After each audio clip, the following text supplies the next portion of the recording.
Good morning, everybody.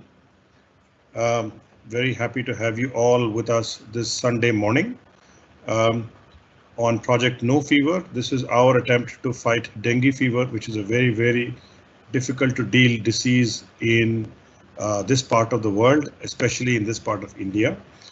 With the crisis surrounding COVID-19, it is especially important that we take all measures to prevent the spread of dengue fever, and it is absolutely possible to do so with a few simple interventions. So we had tremendous response to our last call for action from volunteers. We had several hundred people write to us and volunteer to participate. Several of you also reached out to your resident welfare societies, your apartment complex societies, and a great amount of support has been shown.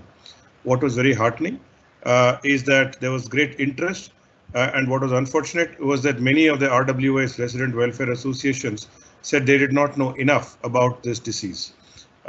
So we believe that with a little bit of knowledge, we can fight the disease a long way. Today, we have an expert panel from the Indian Institute of Public Health in Hyderabad, who we met last time during our initial kickoff webinar.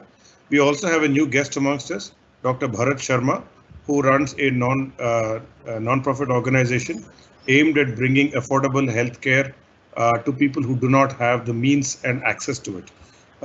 With the help of the IAPH and Dakshas, which is the organization of Dr. Bharat Sharma, we hope to help our city of Hyderabad and other cities in India understand the prevalence of dengue, minimize the risk factors that can cause dengue and the growth of mosquitoes, prevent the birth and spread of mosquitoes, as well as correctly diagnose and correctly treat dengue fever should someone unfortunately be bitten by a mosquito carrying such a disease.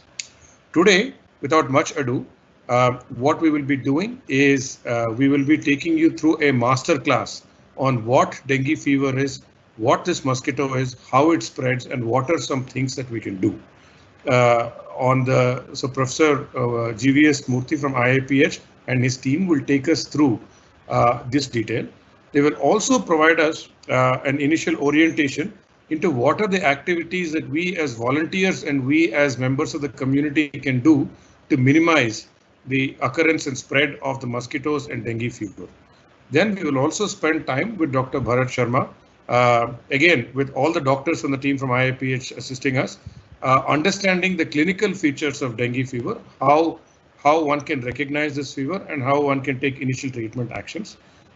And we will have enough time for Q&A because we have about 90 minutes for the session. Therefore, again, welcome everyone for this Sunday morning. Without much further ado, I will pass it on to Professor GVS Murthy of IIPH. Over to you, sir. Thank you, Shauri. Good morning, namaskar. It's a pleasure to be part of an initiative which can actually make a big difference to the lives of people in Hyderabad. At the outset, let me just mention that if I suddenly go offline, do not think that I am Nirav Modi or Lalit Modi or Vijay Mallya. I have not fled. It's just that Power Modi or Electricity Modi would play up tricks and I would then need to power on my internet again. So please bear with me if that happens. A lot of us must be looking at news which comes out every day. And some of you, I'm sure, also subscribe to the Times of India.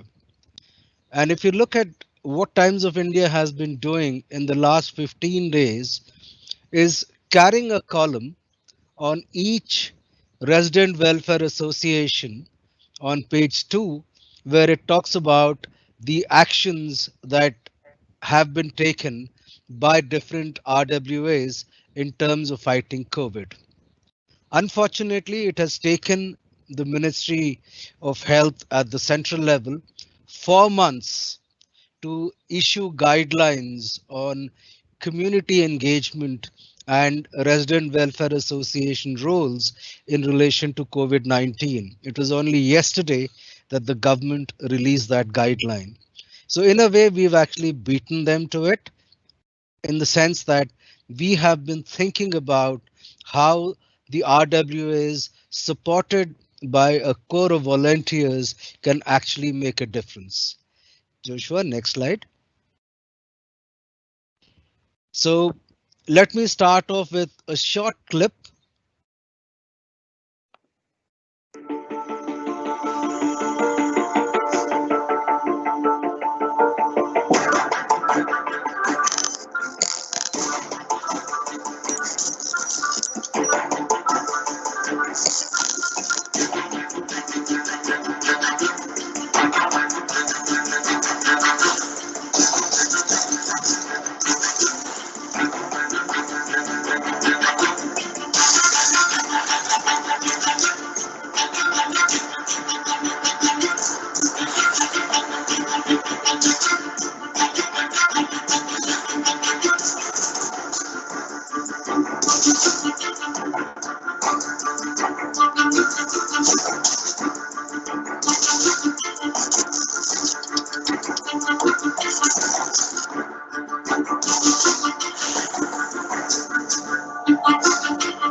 Uh, Thank you, Joshua. If we could just go on to the next slide. So this was a video which was developed by the International Red Cross, which very clearly shows us that AIDS related conditions, and here we are talking about dengue, but others like Zika and yellow fever together are perhaps the biggest challenge that mankind faces today. And we have to keep in mind, as we just saw in the video, a lot can be achieved by working together in getting the message across that we can conquer the challenge of dengue very effectively.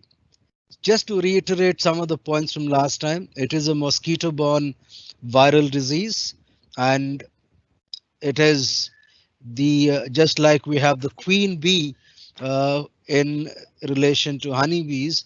Here again, it is infected female mosquitoes, especially of two major species, Aegypti and Albopictus, which together cause the biggest load. Uh, it's amongst the top 10 diseases which the WHO has prioritized over the next 5 years. 1 year has already gone past in that. And this is because there has been more than a 30 times increase over the last 30 years in the geographical expansion. So starting from about 5 to 6 countries in Africa, it now spans about 150 countries. So that's a huge geographic spread. And like we just saw, 390 million dengue infections a year, of which we come to know only about 96 million, because those are the people who have fever, who manifest other symptoms and signs of dengue. Unfortunately for us, India has nearly a third of the estimated clinical manifested dengue cases, so nearly 33 million cases. Next slide. And if you look at these 33 million cases in India, they are mostly in the western and southern parts of the country and parts of the west adjoining Delhi, Gurgaon, and the severely urbanized regions there, and then passing on to some areas of Rajasthan. But the biggest pockets, as you can see, is where most of us live. And this is because dengue is an urban-centric disease. It thrives in man-made collections of water. So we are responsible, and the dengue virus says, okay, you got me into the act, now you pay for the price for it. And that is how the transmission occurs. And when you look at the state of Telangana, in just 2 years, we saw that there was a threefold increase. But we know very well that these number of cases are only from those who are admitted to the government facilities, like the infectious diseases hospital in Hyderabad. A lot of the people are undetected or unrecorded. But if you look at these three conditions here, dengue, chikungunya, and malaria, we see that dengue and chikungunya, both caused by the Aedes, are basically daytime warriors. And malaria, which is a nighttime warrior, which used to create a lot of hurdles for us in our quality of life in the past. In terms of number of cases, there are much lower. And when you look at the Greater Hyderabad municipal limits, 90% of the diseases caused by vectors like mosquitoes and flies is because of dengue, and another 5% because of chikungunya. So 95% are related to the Aedes mosquito, which is why if we try and do something on the Aedes mosquito, we can actually make a difference. Next slide. Like I mentioned, dengue cannot be eliminated without people coming together. The only way we can do that is by activating community leadership and community engagement. And the big advantage for us is that the Aedes mosquito, unlike the malaria anopheles mosquito, the Aedes mosquito doesn't travel too far. So in many ways, though it is a tiger, it is a lazy tiger. It's a laid back tiger. Does not travel more than 100 to 200 meters, mostly around 100 to 150 meters. So most of the breeding is occurring around the house, within the household, or your immediate community neighborhood. So that is why community engagement can make a big difference. There are a number of countries which have shown that community-led programs have a great benefit in terms of dengue control. We have examples from many countries in Latin America, and our closest neighbor, Sri Lanka, in the northern Jaffna region after the civil war, they had a big outbreak of dengue, but it was basically by community-led interventions that they were able to control that. Incidentally, malaria is non-existent now in Sri Lanka, one of the few countries which has eliminated malaria. We also have small initiatives in India. So one of them is in Puducherry, where you have this mosquito control project, which is a global project where they are trying to use bacteria which are then ingested by the eggs, and then they actually stop the transmission of fertile mosquitoes. So there are a number of initiatives, and Samiksha would also show you what has happened in Indonesia, a fantastic community participation. So Uruguay is dengue free, but they found Aedes, and they were worried that they could import dengue from their neighbors, and therefore they actually set out on developing a video, which is shown here. If Joshua can just show a bit of a clip, you can then look at it afterwards. Uruguay is one of the few countries in Latin America that does not have dengue fever. This tropical disease is caused by a virus that is transmitted to humans through the bite of an infected mosquito. If left untreated, the disease can turn deadly. In 1997, the dengue-carrying mosquito, Aedes aegypti, was once again detected in Uruguay after having been eradicated in 1958. Uruguay es un país que está libre de dengue. de la enfermedad del dengue, pero tiene el Aedes aegypti, que es el mosquito transmisor de la enfermedad. Nosotros somos un país pequeño. So can you fast forward the video, Joshua? Yeah. ¿No? Yo creo que es el trabajo de todo. Es un trabajo, formación a la población. Eso yo creo que a la larga de los años ha ido dando un a los neumáticos, o pueden venir huevos en las propias mercaderías. In support of Uruguay's National Dengue You can Prevention fast Program, forward it even more and go. Yeah. with surveys These are volunteers who are actually engaged knew about in dengue. the dengue control, trying to find out where the breeding sites are. But they So a worked too complete much, community engagement project and left which open in outside has areas. made a big difference. Water that So you provides can watch virtual this finger video drops. later. It's Dengue is the very illuminating as to how communities can actually play a role. Thank you, Joshua. We can perhaps go to the next slide, please. Yeah. So with that background, it became imperative that there has to be an innovative way in which we try and reach out to our own communities, first starting from home, and then if we are successful, expanding the remit of the program beyond. And this integrated intervention is going to look at volunteers from DRL and IIPH.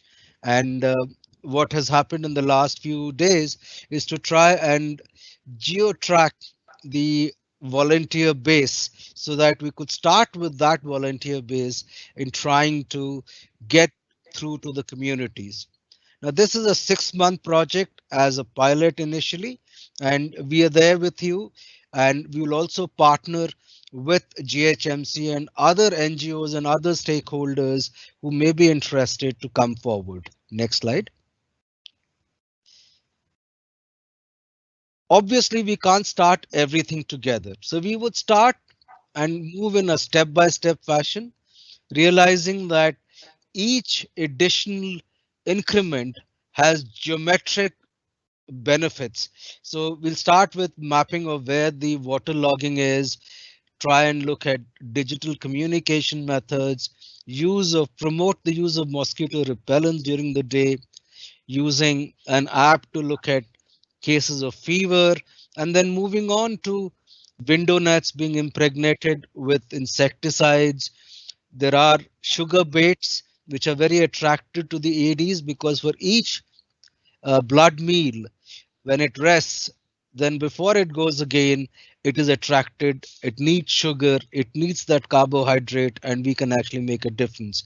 Later on, in the long term, we could look at residual indoor spraying or mosquitoes which are genetically engineered so that they can't propagate further mosquitoes, or using fish.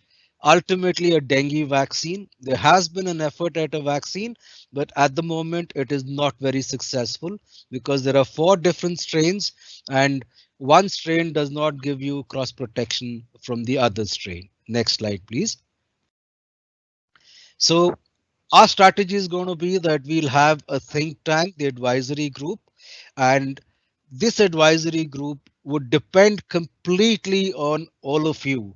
Without you, the advisory group is powerless, and therefore, what we would require is your commitment to get through to the RWAs, convince them on the need to look at dengue during the COVID times, because both together could be a double whammy, a catastrophe which is even worse than what we can imagine. And we'll try and develop partnerships so that some of the interventions can be undertaken by the state program officials and the GHMC. Next slide. So each of these volunteer corps, we would look at 4 to 5 people who would work together, whether they are from DRL or IIPH, it is immaterial. But if we do it as a group, then we can get the message across to the RWAs in a more emphatic and stronger manner. We would have a control room set up and we would coordinate, provide you all the technical support and map out where all we have reached and what additional things can be done. You would also require to monitor the functioning of the RWAs, training of volunteers. And when we look at volunteers, children, especially in the high school age, they can also be incentivized to try and look at larval breeding as an exercise and a better understanding of biological principles. Technology would play a major role because with technology, we can change behaviors, we can use it to monitor as well as to coordinate and use it for training purposes. We would have a bit of research embedded so that we can document what the benefit of the project is. Next slide. So what we would do is try and enroll interested RWAs. If RWAs have infighting, then you may not be very successful. But try and see that we reach to them in a diplomatic manner so that we can get consensus and people understand that this is a health related issue. You're looking at improving health and therefore they may be more interested. Uh, we would also need to enlist more volunteers from the RWS, and like I talked about, children. And we would also bring in our project or subject experts who could give better understanding of the way dengue transmits, the way it presents, how it can be managed, etc. We would, like I said, need to supervise and use an app, which would be very critical. Next slide. There would be specific activities, and I would refer to one here as an every Sunday campaign. I know that all of you are giving up time, family time on a Sunday morning, but then look at the entire community as a family. It's not just you and your children, your spouses, or your parents, but those in your next neighbors or a block away are also your own family. So the Every Sunday campaign, though it is taking time away from your family time, is going to give you results which would keep you very happy when you go to sleep that night. We look at calling this 7 activities on the 7th day for 7 months to try and make a difference to the dengue situation in Hyderabad. There would be a number of activities. We would have no fever teams. We should look at water stagnation points. We, like I said, get school children reporting to the GHMC, getting photographs of those waterlogged sites, etc. There could be a lot we could do together, which we can't do alone. Next slide. Uh, Whatever water container, small or big, around the house, all can actually be breeding grounds. Unfortunately, the eggs of the ADs stay for a very long time. They have no problem to remain dormant for nearly a year. And suddenly, when the circumstances are favorable to them, they come out and tell us, hey, you forgot us, but we haven't forgotten your blood. So let us look at every small and big container and make a difference. We have to motivate the households. A lot of understanding and changing of behavior is critical if we have to make that difference. Uh, we need to supervise some houses randomly so that we get the message across. Look, we are going to be the people who will check what you're doing and help you to see that AD's transmission does not occur or breeding does not occur in your vicinity. Next slide. We'll also look at other things like mosquito traps and sugar baits. We'll All these would be incremental additions. We'll get impregnated curtains, which you can start using and get the RWS to start using it. And then they can get the other members of society doing that. I've already talked about the reporting app. Next slide. Mobilization, enrollment, and supporting RWS. This is going to be the critical mantra. Uh, People have to know that an innocuous thing like a mosquito is not as innocuous when it causes disease. So where does it rest? How does it rest? How can we protect ourselves? What do we need to do with the environment? All these steps, we would talk about it. Uh, Next slide, please. So 4 to 5 volunteers mapped together twins. We are twins. DRL and IIPH are twins, and Dr. Bharat will also bring in triplets in addition to the twins, and maybe we'll go to quadrets or whatever we call it, with more and more partners joining us. Every weekend, especially on the Sunday program, we would request your time, but look at the wider good that you can actually bring about. We will see to it that the workload is shared so that there is not only one person taking up the entire workload and the others having a siesta. It should not be like a Sunday afternoon cricket in England where two people are batting and the others having their beer and enjoying themselves. That is not the way the Sunday activity should go. Capacity building, monitoring whether they've got the message, and getting them to lead this effort by recognizing those which have performed well, the RWs which have performed well, individuals who have performed well, is very, very crucial to success. Next slide. So there is an activity plan, a Gantt chart which has been drawn out. So starting from today, we have activities set out for every week. There are milestones which are set out for every week, right from the 19th going on till the end of January.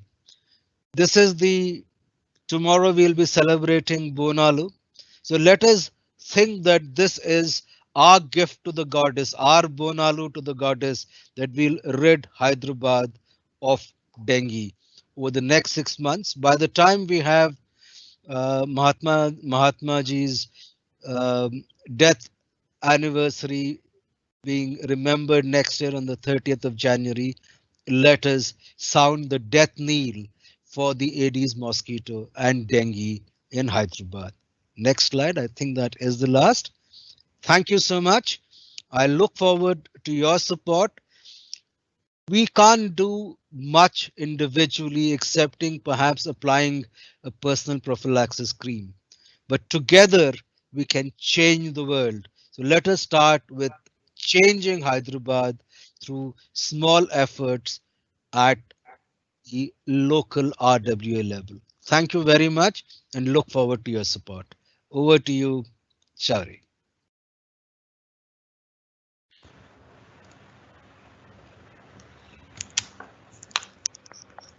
Thank you very much, Professor Murthy, for that enlightening session. It was very clear what the nature of the mosquito is. Is it possible to move my video to live? Yes.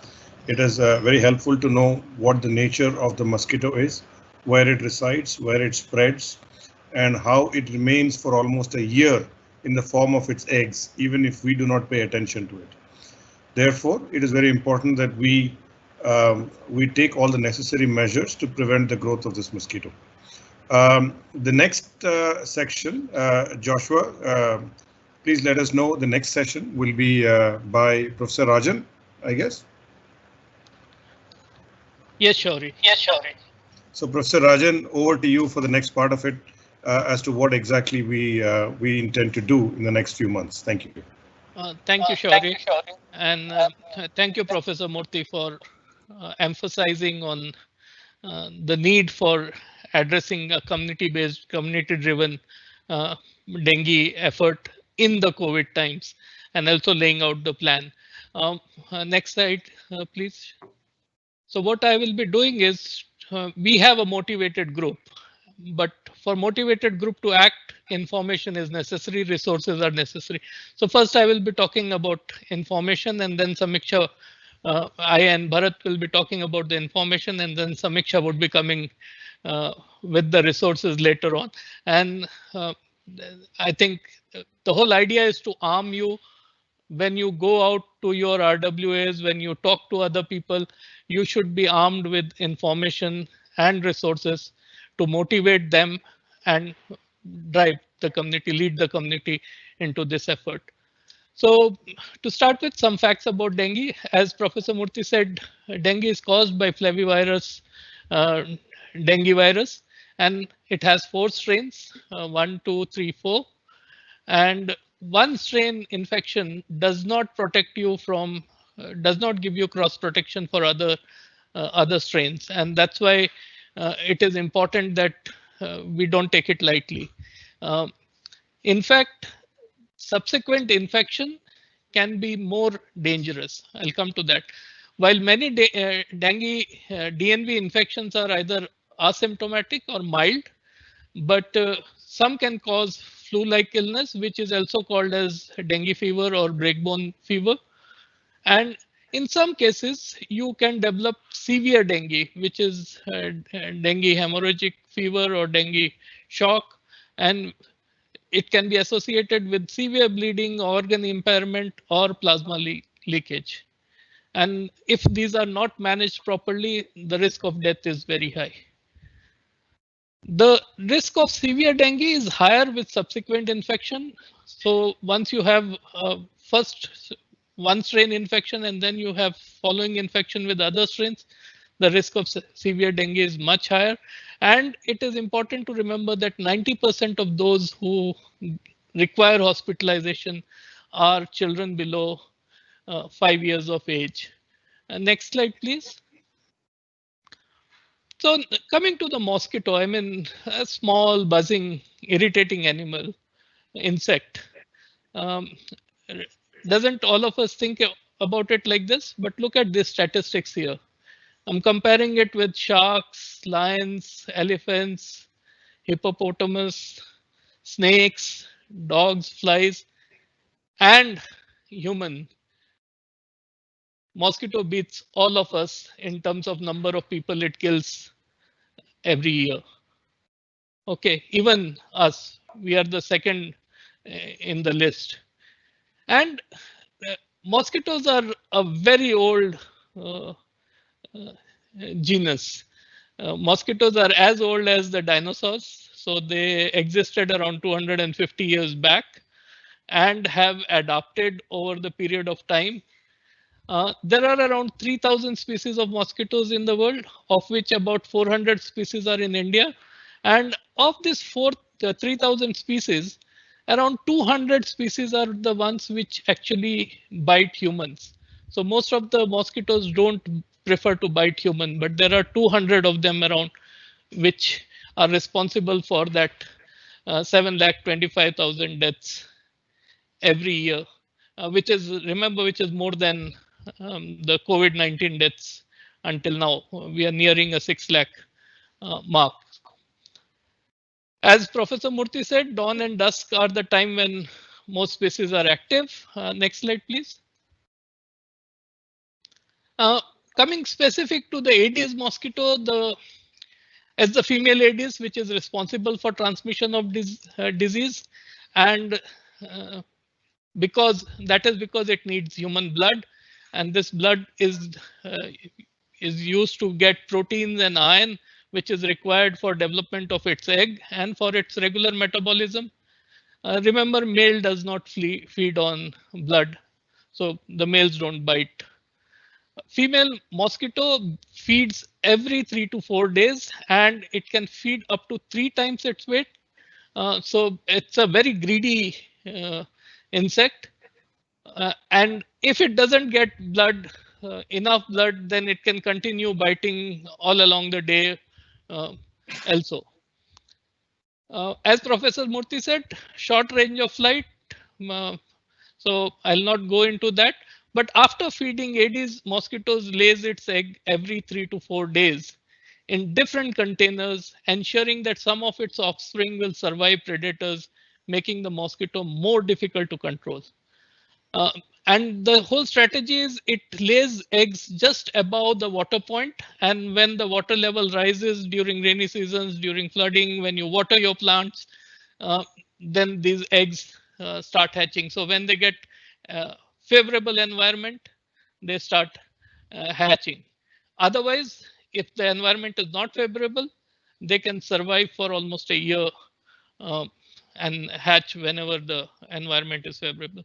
And this is why it is important to dispose of unused container, protecting or covering useful containers that you use to store water, sealing them, covering them, or treating them with chemicals or biological products. Next slide, please. So Aedes prefer to lay its egg in artificial recipient that contain water. So anything around us, what we have created. Remember, artificial means something that humans have created. So drums, barrels, tires, mainly around houses, schools, workplace. And female mosquitoes can lay up to 400 eggs in the course of their life, actually around 400 to 1,000 eggs. The number of eggs laid each time depends on the age of female and the amount of blood extracted. So once it feeds on us, on our blood, it is able to produce more egg. So now you understand the importance of why we should not allow it to produce. So it goes into a vicious cycle. We are actually feeding it to grow. We are actually providing environment for it to breed. And then we are providing our blood for it to lay more eggs. So Aedes aegypti egg can resist dry environment. I have covered that. And that's why proper cleaning the surfaces of drums and barrel is more effective than using chemicals. Next slide, please. So life cycle of a mosquito is around 10 to 12 days. And it starts with adults laying eggs, which are laid just above the water level and can lay around 100 eggs at a time. And during its lifetime can lay around 400 to 1,000 eggs. Then the eggs hatch. There is a phase of larva, which is for around 3 to 5 days. And then it goes into the stage of pupa, which is 1 to 2 days. And then from pupa. So it's like a metamorphosis. What you see in a butterfly or in a frog, it's similar to that. And then adult emerges from the pupa and then again goes on to bite. And now Aedes has these white stripes or dots, which is why it is called the tiger mosquito. Next slide, please. Coming to one more interesting fact about mosquito, why do they bite? They bite me also a lot. So why do they bite us so much? One is they are attracted to carbon dioxide. Female mosquitoes have a liking sensors for carbon dioxide, and they can detect carbon dioxide from as far as 115 feet away. If you are pregnant, then during pregnancy, we exhale, especially in the third trimester, we exhale 21% more carbon dioxide. So more likely to be bitten by mosquito. Also, pregnant women emit a volatile odor that attracts these insects. If we are exercising and sweating, then we produce something called as lactic acid, which is a byproduct of physical activity, and also ammonia. And both of these are something which just the mosquito wants to latch on to. So this buildup and the warmth which we generate during exercise is almost irresistible to mosquito. And movement also increases the chance of mosquito noticing and coming and biting. Another important fact is the blood type. A study in Journal of Medical Entomology has found that mosquitoes are more attracted to type O blood type, least to type A blood type, and type B is somewhere in between. Next slide, please. If you have a beer, so alcohol is another area which another substance which consumption increases the attractiveness to mosquito, and this was found in one of the studies by PLOS One. Genetic makeup is another component, and I know we cannot do much, but just for awareness, But what is other things which are important is skin bacteria, and especially areas which are less washed. For example, your foot, ankles, these are the areas which emit odors, and these odors are also attractive to the mosquitoes.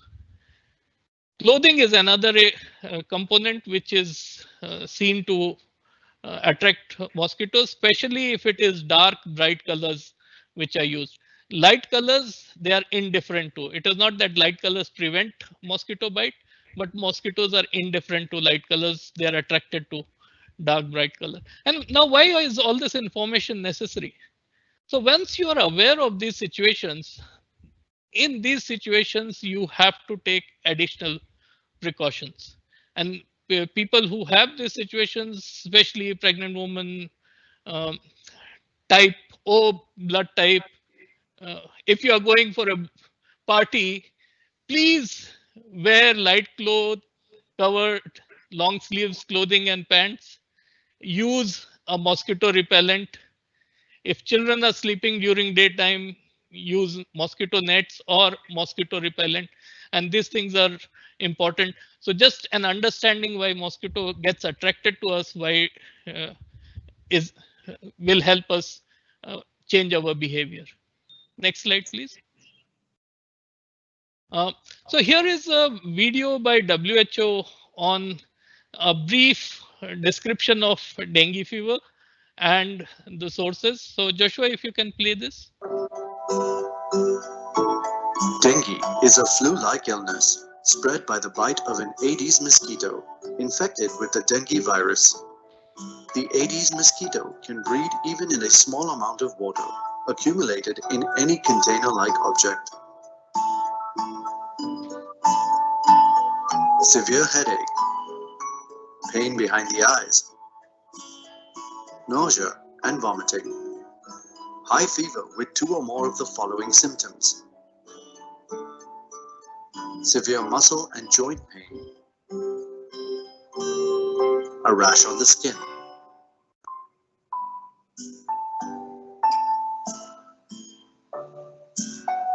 consult a doctor and do as advised. If advised hospital admission, do so immediately. If advised home-based care, take plenty of fluids, nutritious food, and paracetamol for Dr. fever. Bharat will speak more on this. Yeah, Prevent mosquito breeding and protect against mosquito bites. There is no treatment for dengue, but dengue can be prevented. Mosquito breeding in public areas is a risk to you, your family, and your neighbors. Keeping your neighborhood free of disease-causing mosquitoes is for your own good and is also a social responsibility. Do not throw bottles, plastic boxes, tires, coconut shells, empty vessels, broken cisterns, or any other objects outside your home or workplace that can collect water and breed mosquitoes. Ensure the proper disposal and recycling of trash. Ensure that household waste is not dumped in drains. If water cannot be drained, use chemiphos, a thin layer of oil or guppy fish to stop larvae development. Mosquito breeding grounds in public spaces such as hospitals, offices, and schools must be regularly monitored and eliminated.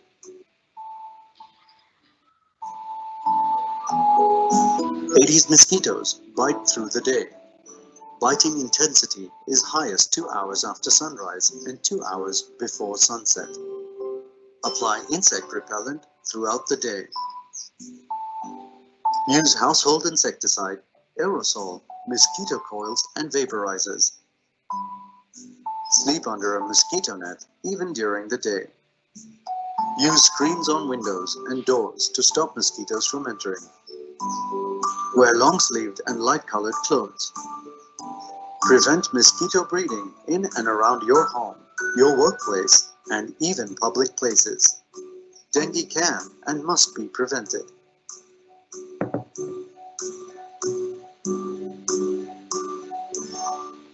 Yeah. Thanks, Joshua. Next slide, please. So in this slide, what I'm saying is all the characteristics we described, how it is used to develop a control strategy. So it's a day feeder. So then that's where the door and window screens impregnated with insecticide are better. It doesn't travel a lot. It rests on the wall after feeding. So indoor residual spray are effective. Mosquito repellent used during the day, which most of us don't think about because we think mosquitoes usually bite at night.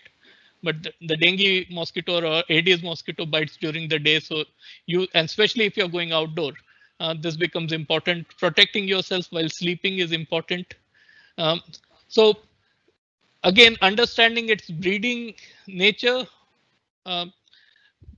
will help us prevent its breeding in terms of killing larvae and propagating its growth, and also understanding that it is a very restricted mosquito helps us to devise effective plan. So just a community getting together can protect themselves in terms of Aedes, but in terms of malaria, you might require to cover a much larger area to protect yourself. Malaria mosquito Anopheles can travel almost up to 2 kilometers. So in that case, you have to have a much larger area to protect yourself. But for dengue, if a community gets organized and acts together, they can effectively protect themselves. Next slide, please.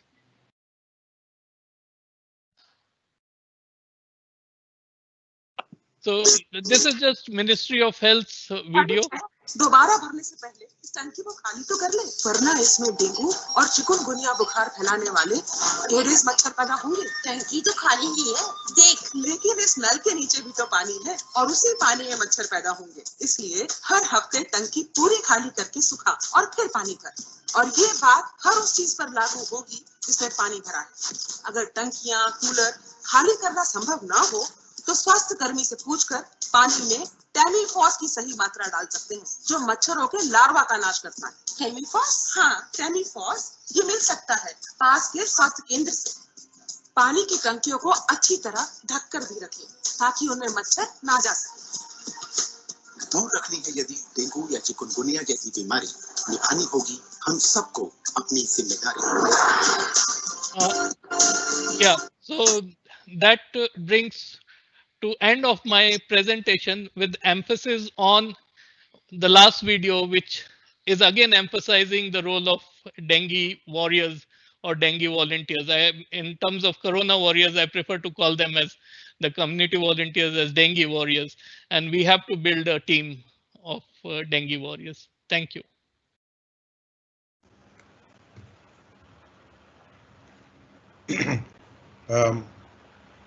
Over to me again. IT team. Thank you so much. Thank you so much, Professor Shukla, Dr. Shukla.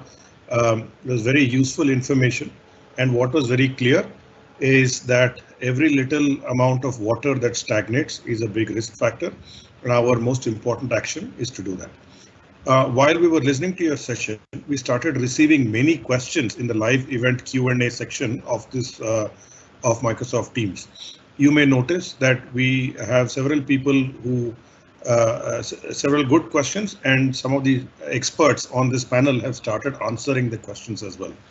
Some of the interventions that have been suggested are technical in nature, and because they're technical in nature, over the coming weeks we will be building those kind of capabilities and helping you all actually implement those. There's questions around what we can spray, how to use TEMFOS, etc. And as we go in the coming weeks, we will be doing that. This webinar will be conducted every other Sunday, so that we will be able to give you the necessary training and step by step increase the kind of interventions that you can do. Obviously, in the first week, we would not do everything.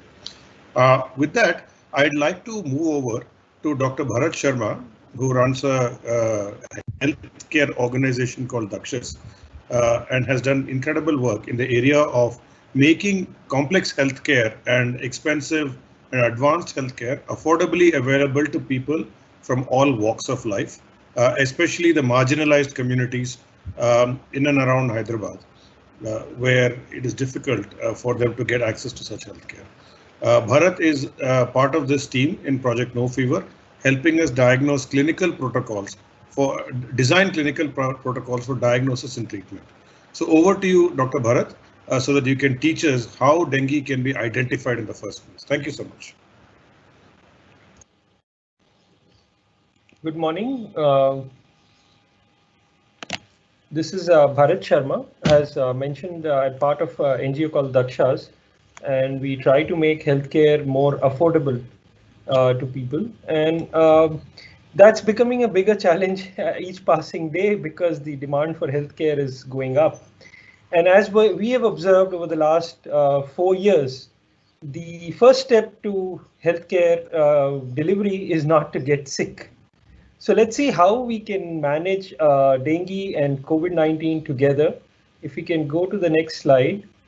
Right, so we know the world is closed, at least for humans. This is a picture from The Economist, and all humans are under lockdown and at home, working from home. And that's when we thought that it is at home that we will encounter dengue. And so while we are escaping coronavirus from outside, we should also make sure that we don't land up with dengue at home. So what we're going to look through is what is a classical case of dengue? How do we recognize it? How should we take care of it at home? When to access hospital care? And we'll also look at what has been the patient behavior from a series of almost 100 to 90 cases that we've observed. Shall we move ahead? Right. So I am sure everybody can draw coronavirus in their sleep now. We are very familiar. So we're introducing you to a new virus called dengue. Please don't forget about it.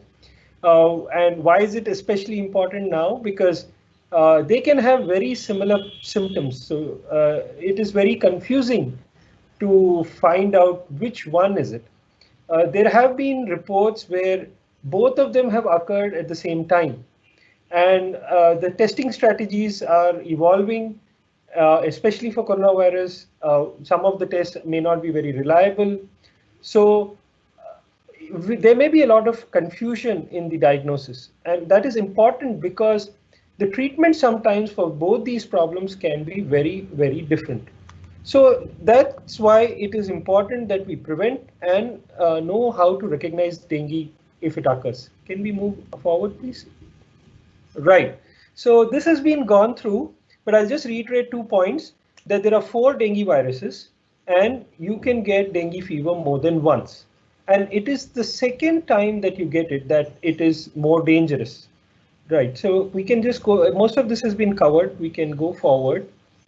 Right, and you see these are the common symptoms that dengue can present with. And as you read through this list, you can imagine so many other diseases in which these symptoms can be present. So it can sometimes be very confusing to figure out the fever that you're experiencing, what disease is it coming from? And we, as part of Project No Fever, to design protocols of managing fever from all diseases in COVID-19 context, we could list 15 different infections that could produce fever in today's context. And a lot of these symptoms can also be shared with COVID-19. So that's why we want to spend a couple of minutes to understand when could it be dengue. But before that, you need to also understand that these symptoms and their presentation can vary very subtly, and a lot of times we need to rely on diagnostic tests.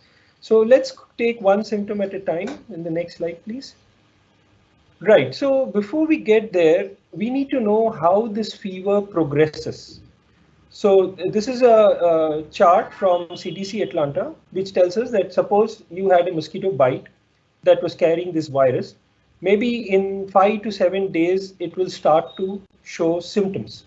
So that's the first phase, the febrile phase, which is encircled here, which lasts 0 to 7 days. That's where the virus is present and you're symptomatic. The second phase is called the critical phase, and surprisingly, your symptoms of fever are actually coming down. But this is the phase in which most people will develop complications. So the whole game of dengue management is not to enter into the critical phase. It is to skip that phase. and it is to go directly to the recovery phase. That's what we want to do, apart from, of course, not getting it in the first place. So let's see what happens when we become symptomatic. Can we go to the next slide, please? Right. So this is a study of sequential 187 patients who presented in a healthcare unit in Hyderabad over the last 1 year with dengue. And as you can see, typically patients come on the third day with fever. Of course, with COVID-19, we are all very aware of our medical condition and health, and patients have been reporting earlier. But what we would advise is that you don't wait for more than 6, 8 hours or 12 hours before you report your symptom. So maybe if you get fever, you think it may go away, you would rest, you will isolate yourself from the rest of your family, drink a lot of water, wait for a couple of hours, maybe 6 hours, 8 hours, but don't wait 3 days, please. Please call in before the first day is over. Let's go to the next slide. Right, and most patients in this study, so this is out of 100, 98% of patients reported body pains. So sudden onset of fever with a lot of body pains can be more towards dengue than COVID-19. Next slide. The other symptom that we see is a rash. Rash can be present in many diseases, but in this series of 190 patients, almost 80% of them reported a rash. So the rash is spread over your trunk. It can be spread over the extremity, the limbs. This can be a bumpy rash. So if you feel it, it may bump. It can itch a bit. Let's go ahead.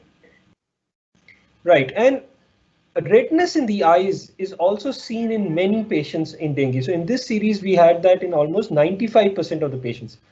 So, but I have put this picture here to show you the number of fevers in which you can get redness. So while these symptoms of fever, bone pains, rash, and redness is classical of dengue, it can also be present in many diseases. Let's go ahead. And some of the other symptoms, you can notice redness in the throat. You could develop some spots on the limb, on the skin, bleeding spots as we call it. The motions may turn black, or some of the lymph nodes may get swollen. So this is how typically a person of dengue would develop symptoms. Let's go ahead. Right, so this far is okay. Probably you were not able to prevent dengue, fine.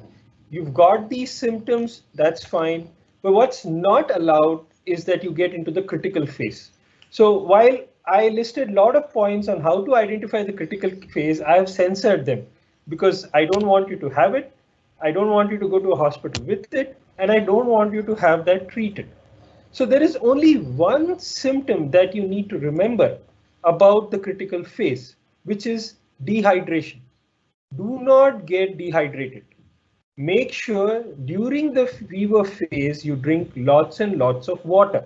So all the previous presenters have been telling you the water is bad, make sure it doesn't collect. But I can add to that saying that the water should collect inside your body. Please drink lots of water, and that is one of the key ways in which you can prevent entering the critical phase and going directly to the recovery phase. Can we go to the next slide? But just for completion, in case you have a patient with dengue and that person, for whatever reason, got dehydrated, it is more likely that they would develop the severe form of dengue, in which the abdomen pain increases, vomiting increases. So 3 vomitings in 24 hours is a red flag. They may develop more bleeding tendencies. But again, I would like to reiterate here that you should access hospital-based healthcare if you're getting dehydrated, if you're not able to maintain enough fluid. Please do not go to the next 2 phases of this dengue severity. Right, let's go ahead. So how do we do that? How do we make sure that we can skip the critical phase and enter directly the recovery phase? This is a nice slide from WHO. It summarizes everything that you need to do. You need to rest. And rest means you only get up from the bed to relieve yourself, to go to the bathroom. Nothing else. You eat your food in bed, you are resting in bed, and then you're drinking lots and lots of water. Sometimes you may find it difficult to eat water because of some change in your taste, but you can take almost any fluid. Make sure you're drinking liters of it, and you have to very frequently go to the bathroom. That's very important.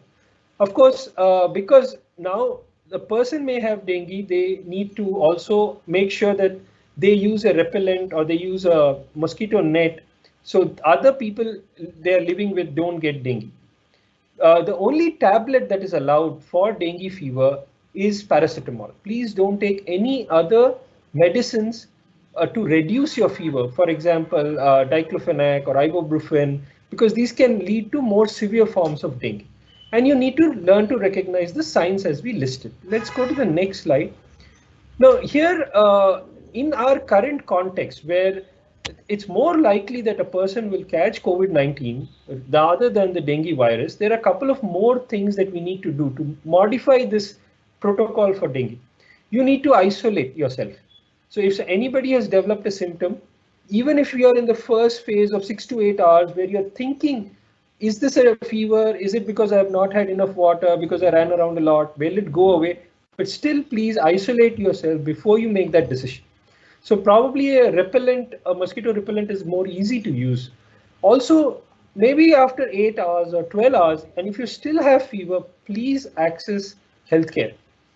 The easiest way to do that is to call a fever helpline or to call a telemedicine consultant.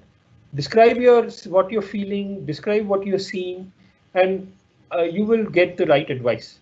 You may be advised some diagnostic, maybe a CT scan, but that's important to access healthcare on the first day and isolate yourself even before the diagnosis is done. Let's go ahead, please. So what are some of the tests and when can we pick these problems? So almost on the second day of your fever, you can rule out the dengue virus. You can test for a protein called NS1. If you've had dengue before, and this is the second time, then IgG will also be positive. So that's exactly how your test card will look on the right side. So the first panel shows that NS1 is positive and the second panel shows that IgG is positive. Generally on the third day of fever, and especially if your Ig test and NS test for dengue have been negative, your doctor may advise you for a CT scan. So we are doing CT scans in patients in which we want to be very sure because they are having other ongoing problems. If they are severely ill, if they have to undergo a surgery, and we cannot wait for a test and we want to be very sure without any false tests, that's when we are opting for a CT. But we need to remember that one CT is equal to 100 X-rays. So we should not subject everybody with a CT scan. COVID-19 is generally being picked up on day 5, but this is not day 5 of symptom. This is day 5 of exposure. So that's where you can pick up COVID-19 on a swab. Probably you will be able to pick up 62% of them on day 5. And by day 5 of symptom, your IgM for dengue will be positive. So what do all these mean? NS1 detects the virus.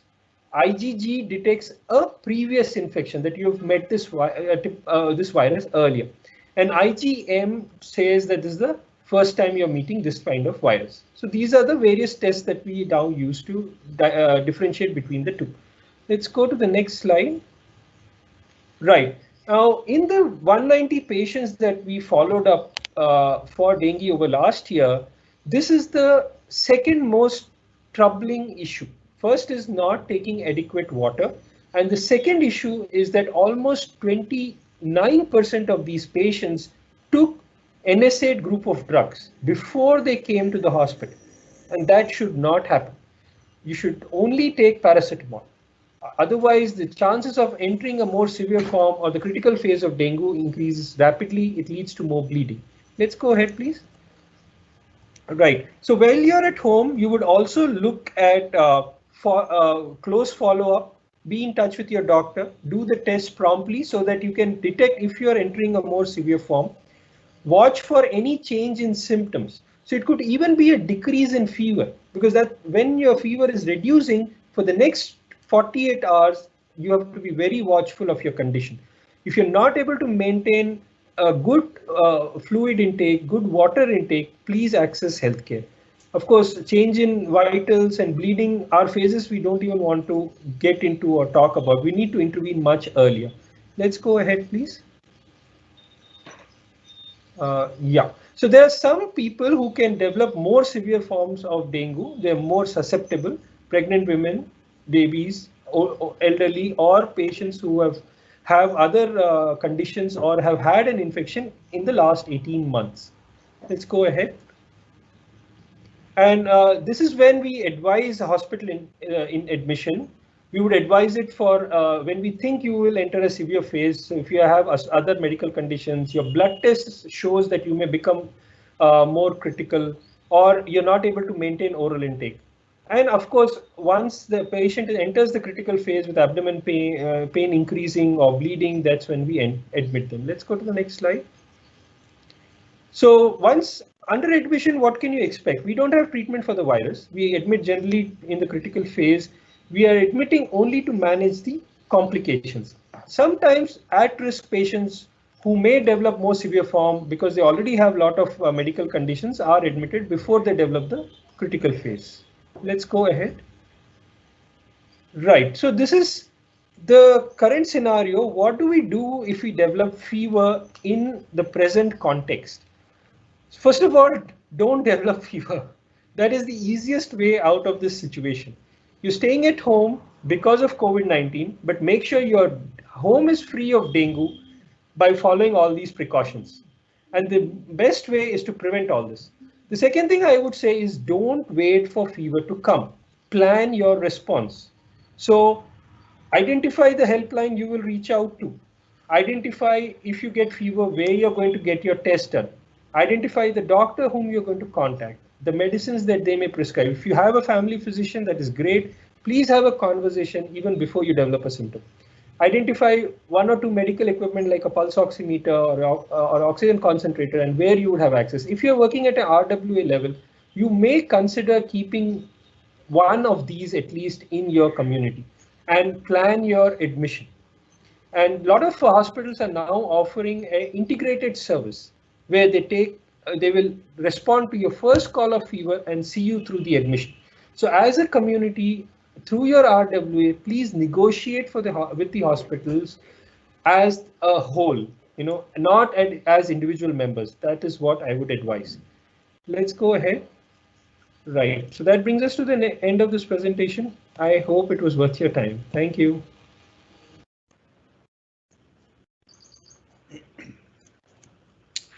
Thank you very much, Dr. Bharat. We learned how to diagnose dengue fever, what are some of the clinically differentiating factors. And this information is going to be very helpful to us as we plan our response. There will be several questions, I'm sure, about the detailed technicalities of this. And as Bharat mentioned, each of us should identify who the doctor will be in case we require to seek attention. Now, in the coming weeks, one of the things that we plan to do in this program is to systematically design the protocols for various doctors, for many doctors, to identify dengue fever and to effectively differentiate it from coronavirus. And so what we will be doing is these protocols, we will get them vetted, ratified, scrutinized, compare against available domestic and international guidelines. And through our efforts with various, through our India medical team as well as Dakshas's access to healthcare professionals, we will disseminate this. And so in the coming weeks, what we would do is that we will disseminate the treatment protocols so that, and we will provide to you information about which doctors around you have been trained to handle dengue fever, so that in case you require any help, you could visit them. That will take the next 3 to 4 weeks is what we estimate.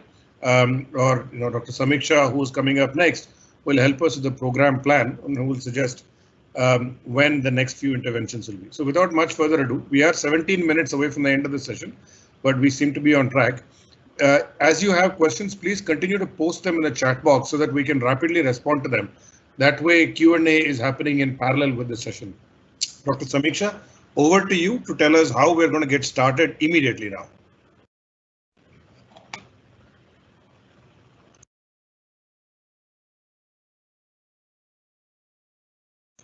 Dr. Samiksha, it appears that you're on mute because we cannot hear you.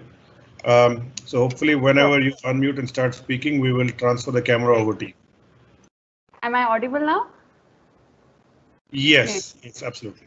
Right. Thank you everyone here who have volunteered for the project, and those who haven't. I still consider them volunteers because they're here to protect themselves and their families, and I'm sure after this session they will be derived to do more and look at their neighborhood also.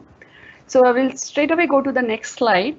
Here I have listed the activities which we want to do right away, and you have had a list of things which have been told to be done. We are going to introduce these interventions in an incremental manner, and every week or 2 weeks we'll introduce few activities which you have to do yourself and to take it to your community. The first step, because we are just launching the project today, and you will also need time to get engaged with your RWAs and organize the activities with the RWAs. The first thing which we want you to do is that you should practice it yourself before we start it in the associations and the societies you live in. Once you do it yourself, you will understand the depth of it, the nitty-gritties of it, and you will be able to take it to other residents and your society. I would like to mention here that Joshua has already gone ahead and tried these things at his place. Maybe due to short of time, we may not be able to share his experience, but he definitely came back with a lot of insights and inputs, which helped us add to the activity list as well. Thank you, Joshua, for that. So what we want you to do is whatever material we have shared with you, and we will be sharing, you will get some videos, you will be getting some infographics, which are prepared by DRL and IIPH together, and some videos from WHO. This you can readily start sharing with your peers. And after that, the first thing is introduce those things to your family and engage them in the Sunday activities. I'll request that you start those Sunday activities right today, right? Because it's all fresh in your mind. But ensure that you wear full sleeve clothing while doing this, because we would want you to search for any breeding sites, and in case there are mosquitoes there or larvae there, you will be at risk of getting bitten. In case you are stepping out of your home, please do take COVID precautions, which are generally mentioned if you step out for these kind of activities. These are the precautions and safety for yourself. So where do we begin checking? First is check in your home and your surroundings. Inside your home, inside your bathrooms, balcony, corridors, building inside and outside. Just look around up to 100 meters area and search for any water collection site, containers, corners. Just remember that anything which can collect even a spoonful of water is a dangerous site for you, and it can breed Aedes mosquito.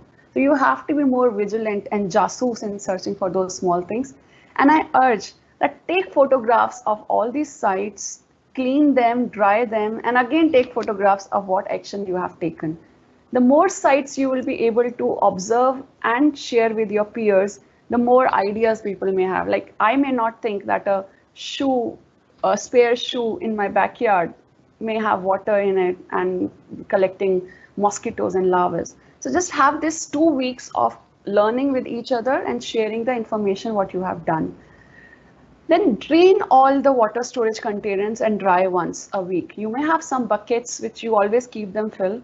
You think that you empty those buckets once in a week anyways, but what happens is if you do not have that habit of properly draining it, tilting it and putting it upside down or helping it dry, even if a little bit of water is left at the bottom, it sustains the larvae. You may fill it again, the larvae will continue to breed. So it's important that you completely drain them and dry them before you fill it again, as shown in the video when Rajan mentioned. Next, please. You have to also ensure if you are actively storing water in any tank or any buckets or any container, drinking water anywhere, please keep it covered all the times, tightly covered. You do not want mosquito to go in there and lay eggs. Once you start searching for water collection, you will also see there are a lot of redundant containers, bottles, cans, coconut shells, which you don't use. They're all laying there, empty pots. People who are interested in gardening, Sometimes you have empty pots, you just park them in the side of your garden and you never realize that the rainwater and everything is just getting in there and they are breeding mosquitoes. Even in your roof, there is a gutter along the roof where it collects the rainwater and drains.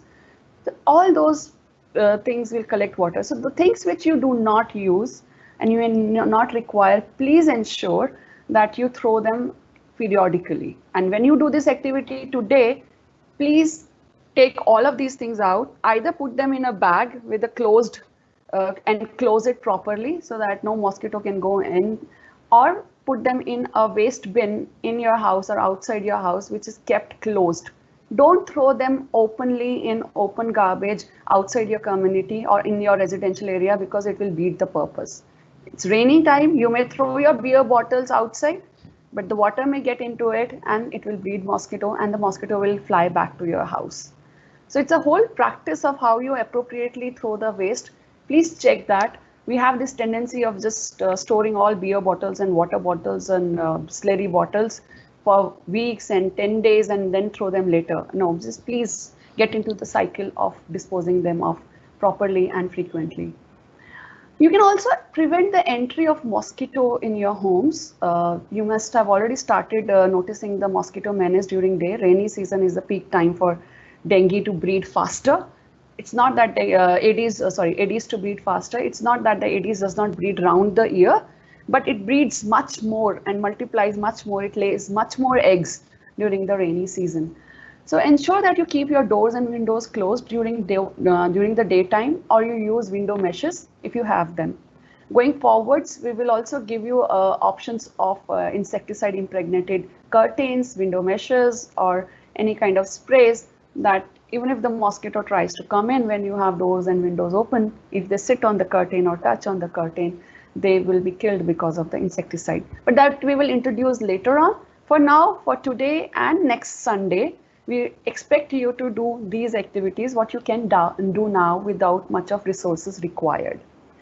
Ensure that the mosquito coils or vaporizers that you use at night, you also use during the day as well. You have learned by now that Aedes mosquito bites during the day as well, usually in the morning and the evening time.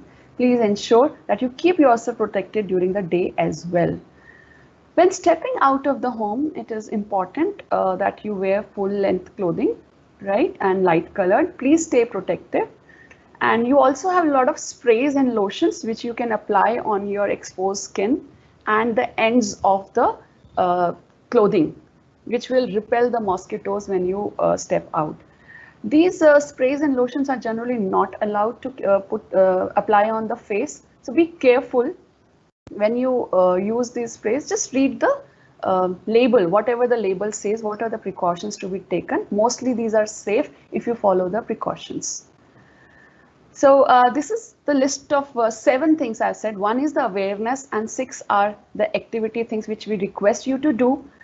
And you will be surprised. You will be surprised by the number of breeding sites you will see in your home.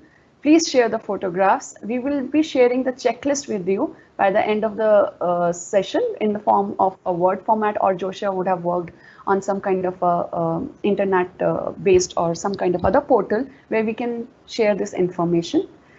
We will give you extra credit if you can find a larvae in any of your breeding sites. Well, that would be just for a fun activity, but please do check if you can look for any kind of a breeding. You will be more aware of what has been happening under your nose. Next, please.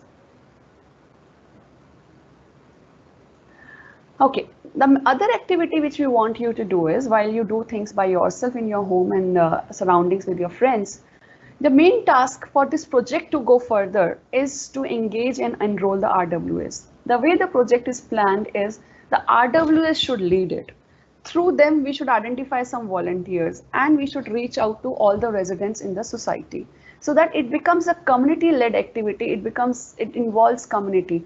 A single or 4 or 5 volunteers cannot just do the activity by themselves of cleaning their. You have to educate all the residents to clean their own houses to make the whole society safe. So the engagement of the RWS is very, very important, and we do understand that they will take time to come on the portal and they will also need time to understand what we acquire from them. So I'll just suggest that please go and talk to them. We have drafted a letter from behalf of IIPH Hyderabad to invite these RWA presidents or secretaries for participation. We will share that letter with you. You can write the name of your president or secretary and the address of your society and take it to them. So it will help you to initiate the talk, and they will also know that we are serious about it and it's a serious project which we are going to take. Please emphasize that dengue per se is a big threat, but in the times of COVID-19, it can be a double problem. We have been saying that repeatedly. This should be your entry point to talk to RWAs because they're already aware of COVID-19 and they'll get more interested in knowing about dengue if you talk about them together. Share the knowledge which Rajan shared with you. You will get that presentation, you will get those videos, you will get infographics for your use. Take them to your RWAs, try to convince them for the importance of it and what is required. Then the role of RWAs, which Dr. Murthy presented in his presentation, will also be provided to you in written. If you may not remember all of them, that's particularly fine. That's absolutely fine, but that will be given to you. So make RWAs understand what are we expecting from them. Do tell them that we do not expect any monetary investment from RWA's side. Initially, the project will be developing all the material for awareness, and for the few volunteers, we will be providing material. If they like it, when they use it, then they can spread the word to the residents, and through the project, we can facilitate purchase of things like curtains, insecticide impregnated curtains, and all those things. The brief of the project will be shared with you in a Word format. It will not be big, it will just be few pages, but would be handy for you to take. If you take this kind of a conversation with RWAs, I'm sure they will be convinced to participate. We will also give you a project enrollment form. Once they are committed, please we'll try that we can get a signed commitment from them so that we accordingly plan our project and invest into it. So our target for these 2 weeks is that on both the Sundays, you do the activities by yourself and with your family and with your friends who would be willing to engage in such activities to take to identify the water clogging or water breeding sites in their area, in their home and outside. Plus, we would encourage that if you can get a signed commitment from your RWAs by 2 weeks, so that the next session which we plan on 2nd of August, we are better planned and we may be able to even invite the representatives from RWAs for specific activities. Next, please. Yeah, this is a clip from Indonesia, a very short, maybe 1 minute clip, just to show you how volunteers helped in Indonesia to identify breeding sites and control dengue. Please, Joshua, play it.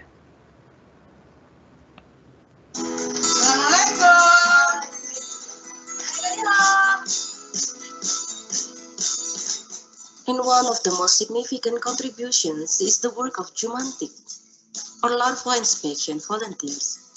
This name is very familiar. They can be a group of mothers, students, men, youngsters, employees, or anyone. Kan bak kosong yang udah nggak berguna kita buang, ya. Buat kita bersama kebersihan kita, oke? Ya, kita mencegah apa?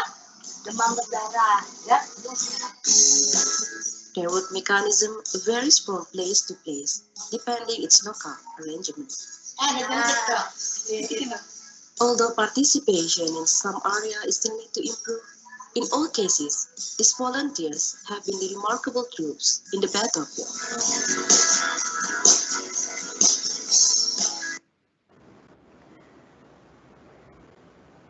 Great, thank you. Next slide, please. So this is the end of the presentation, and we'll open for the question and answer round. But I hope you notice in the video that even the tray under the fridge was being checked because the water stays there and can breed mosquitoes. The water dispenser, the dispenser has this collection area for water water stays there all the time, and there the mosquitoes can breed. So we need to check for these every Sunday and clean them every Sunday. So there are a few questions for you when you go back and look at your house, and we open for question and answers. Over to you, Joshua, if you want to add anything, and to the panel. Over to you, Joshua, on some of the next steps in terms of how we will communicate, etc. All right.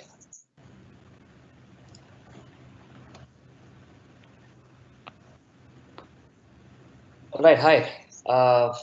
Hello, everybody, and we hope you had a very enlightening session. Just before we get into the question and answers concept, I just wanted to share an experience that I had. Well, you know, this is the first time I've ever approached an RWA, and this happened on Saturday, right? So I've never approached an RWA before. I'm not an influential member of my community, and I'm just an everyday guy around here. I just moved into the society around 6 months ago, and one of the things I had was, wait, how do I start? How do I begin? What do I do? And so I used a colleague who was staying in the same block that I was to go and meet the association president. So I knock on his door. And here is this guy who opens the door, and you know, he has his mask on, and he's like, you know, who are you? And at that point, you know, I was a little stuck because, you know, this is the first time I'm doing it, and I can understand if you haven't met your RWA before, you know, I completely understand what it would be like. And I just go, you know, I'm a volunteer for Project Fever. I'm from Dr. Reddy's. We're partnering with the Indian Institute of Public Health, Hyderabad, and we're here to talk about dengue. And he's like, dengue? There's coronavirus going around, and you want to talk about dengue? I said, yes, sir, but and then I just started engaging him in a conversation. He said, you know, sir, can you tell me what you know about dengue? He's like, yeah, mosquito bites, you know, and I said, yes, but what are you doing to take care of it? He's like, yeah, we defog all the corridors and we ensure that the mosquitoes are not there. Then I said, then, you know, he opened the door, and then his living room was vacant, and I said, sir, where do you think the dengue mosquito, you know, breeds from? And then he points out to there's a pond at the end of our road as well. And he points out there, he says, dengue mosquito, you know, it breeds there. So GHMC will fog there.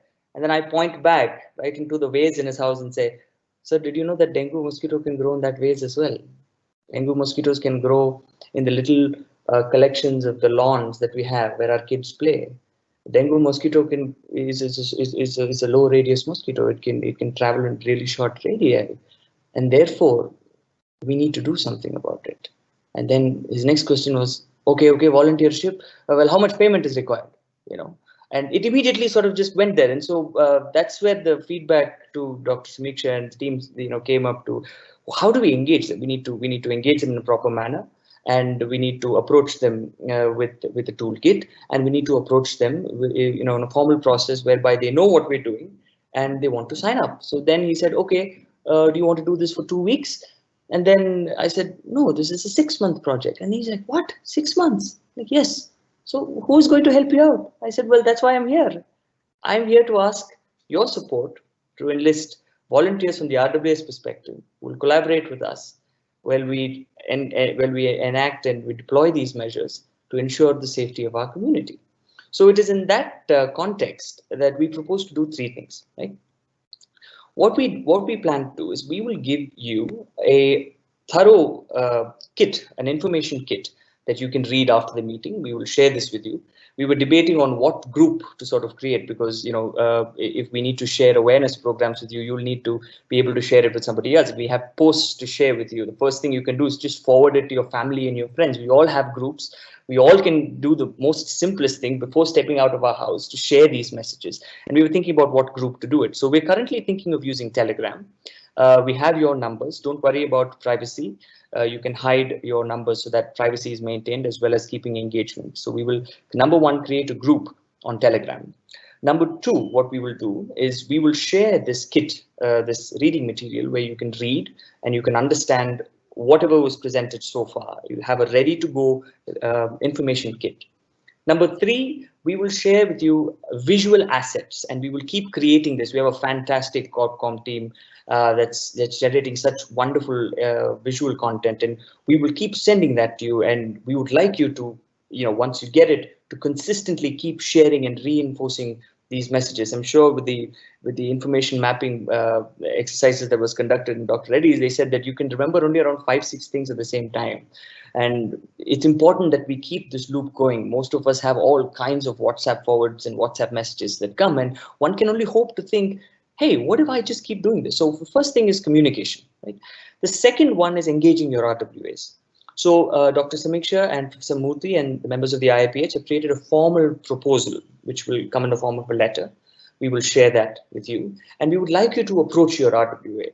If you're like me, and if you're the only one in your residency from Dr. Reddy's and there's no other help, don't be afraid or don't have any inhibitions. Go right there and tell them this is the project, engage with them, have a conversation with them, put out that letter so they can see and they can understand, and feel free to, and most importantly, make sure you read your brief so that you can answer some of their questions, because right now you're all empowered volunteers.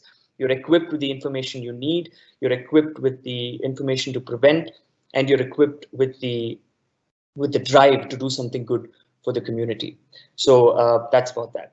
The third one is to carry forward these activities that Samiksha had said. I mean, even if you go out to your balcony, you'll notice that if you have flower pots around, use a stick and ensure that you soften the soil so that even if there's any water, it goes down. What we would like you to do is, once we create this group, we would like you to photograph every moment, every activity that you're doing and share it with us so that we not only encourage each other, but we also document everything that we're doing. Most of us have almost our entire lives on Instagram and on Facebook. So the question we're posing is, what if we do this? What if we create this social awareness through putting images of our activities in the group and creating that engagement? The second one is to do surveillance. We also realized that a lot of the people in the feedback form said, they were more into digital. Some wanted to go on the field and things like that. So even if you're not comfortable with going out and collecting, containers that are there, what you can do is you can go and do surveillance. If there's any water logging, any water stagnation that's there anywhere, go right ahead, take a photograph and report it back to us. We are in the process of creating an integrated platform where we will be able to map all these risks and controls, thereby giving us and the authorities a vision of what exactly is going on so that they can plan their activities better. So with that, I'd like to encourage you, I'd like you to join us, and I'd like you to go out there fully charged up, not taking this lightly, because if there's something we can do about it, well, it should have already been done. Today is a Sunday, it's never too late to start. Let's do this and fight dengue and COVID together. Before I close, remember the 3 SMS: sanitizers, masks, and social distancing. I cannot reiterate this, anymore. You must always follow the 3 principles, no matter what, if you go out. And we look forward to joining forces and combating this dual threat. I look forward to your engagement in the group. We look forward to your support. Over to you, Sari. Thank you so much, Joshua, for sharing your experience of going ahead and being a pilot volunteer and attempting to engage with your Resident Welfare Association. Many of us will have such similar experiences, and we need to share those so that we can make this successful. As Joshua mentioned, what we will be doing very soon, right after today, is we intend to create a group in Telegram. We chose Telegram instead of WhatsApp, simply because your phone numbers can be masked in Telegram so that your phone numbers are not visible to others in case you are concerned about privacy. Instructions will follow very shortly. And with Telegram has all the features and more of WhatsApp, and we will start sharing infographics like small forwards that you can share from Telegram to WhatsApp if your Resident Welfare Association is on WhatsApp as well. So with that, in a day or two, you will start seeing more messages and more specific instructions. Let us engage over that platform to start performing and reporting our activities. And on 2nd of August, we will all get back together with the next level of intervention, where more advanced interventions will be taught to each of us, and we will be able to get the tools and toolkits. We need some time to assemble the materials. As far as the cost involved is concerned, initially we are through this program bearing the cost, but as the scale goes up and as the cost goes up in making some of these chemicals or other materials available at a larger scale, each Resident Welfare Association may have to bear their own cost. but these are not very expensive things to do. The benefit versus cost is much higher.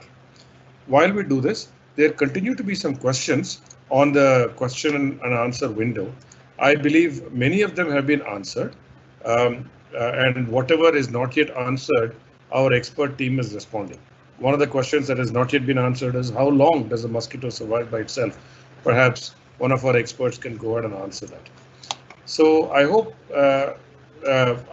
because we are 10 minutes over time and it's your Sunday morning, what we're doing is rather than go into a live Q&A, we're requesting that you refer to the Q&A on the chat window and familiarize yourself.